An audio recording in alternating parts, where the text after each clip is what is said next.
Hi there guys, I'm Nikhil from Greedy Tech and this is the tech news of the day. By the way, don't forget to like our video, share it with your friends and do subscribe to our channel to stay tuned with the latest information.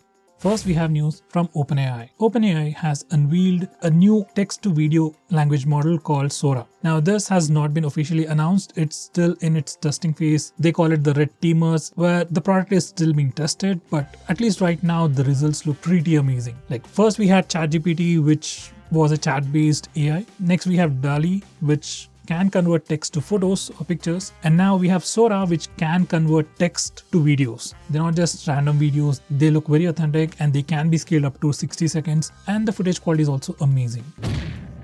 Honor has launched 3 new products in India, starting off with Honor Choice Earbuds X5, which are true wireless earbuds which come with active noise cancellation, and they are priced at 2000 rupees. Next, Honor has launched the Honor Choice Watch, which is a smartwatch with Bluetooth feature, GPS feature, and the regular features like heart rate sensor, SpO2, and so on. And this one comes with a 1.95-inch AMOLED display, and this one is priced at 6,500 rupees. As an introductory price, you also get 500 rupees instant discount if you buy it in the starting days. Finally, Honor has also launched its mid-range phone called the Honor X9B, which was creating a lot of buzz for the past few months. Now this phone comes with a 6.78-inch 1.5K AMOLED display with 120Hz screen refresh rate with a Snapdragon 6 Gen 1 processor, 5800 mAh battery. Now the main highlight for this phone is it's drop tested. They have done a lot of testing with this phone and it has been made with very good materials, so even if you drop it randomly quite a few times, it'll take the beating. Besides that, there really isn't anything too fancy with it. As for the pricing, it's priced at 26,000 rupees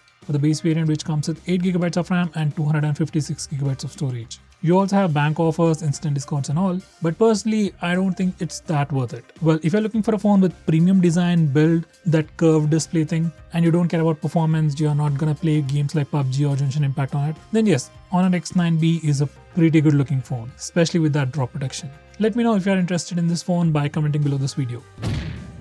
Motorola has also launched a brand new phone in India called the Moto G04. And now this phone comes with a 6.6-inch HD Plus display with 90Hz screen refresh rate, side-mounted fingerprint scanner, and a Unisoc T606 processor. Now this phone is priced at 7,000 rupees for the base variant, which comes with 4GB of RAM and 64GB of storage. Personally, I think phone looks pretty good, but I would recommend you not to buy it. Like, the processor is below entry level in terms of performance, I would say. And I have other Motorola phones which have better processors running stock Android but still lag a lot. So this phone, I am not really confident about it. So I suggest you to skip it. Headphone Zone has launched a new USB Type-C DAC for your mobile phones. So if you're interested to up your audio quality on your phone, then you might want to consider looking into this product. Nowadays, most of the phones are removing the audio jack, and even if they have an audio jack, you don't get a pretty good DAC. You might want to consider this high-resolution USB Type-C DAC. Xiaomi has also launched a brand new phone in India called the Redmi A3. Once again, this is an entry-level budget phone. It's priced at 7,300 rupees. It comes with a 6.7-inch HD Plus display. Design of the phone looks pretty good, but as for performance, it comes with a Helio G36 processor, which is an old processor, and the performance is also, I would say, pretty bad. So if possible, spend a little more, get a better phone with better processor, because then that phone can be used for a much longer time without any issues. So once again, I'm not going to recommend this phone to anyone. Finally, Nothing, which has released phones like Nothing Phone 1 and Nothing Phone 2, has finally released the Glyph developer interface. Now, using this Glyph developer interface, app developers, say like WhatsApp or Facebook, can use the glyphs on the back of your phone to create cool glyphs, say for WhatsApp notifications or Facebook notifications. Anyway, it's a pretty good feature, and if more developers can use this feature, then those glyphs will be pretty useful.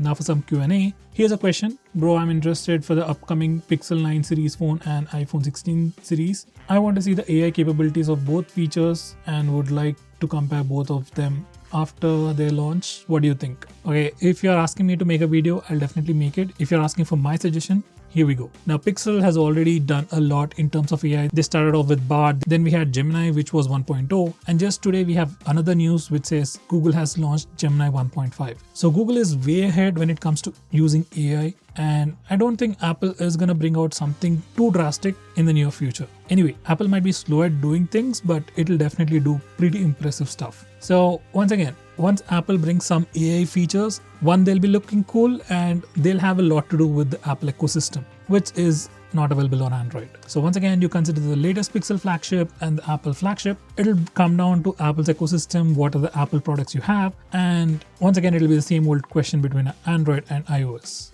If Apple can bring out a lot of interesting photo editing features like what Samsung has done, then Apple might have an edge. Pixel should be able to do the same, so until the launch, we can't say anything.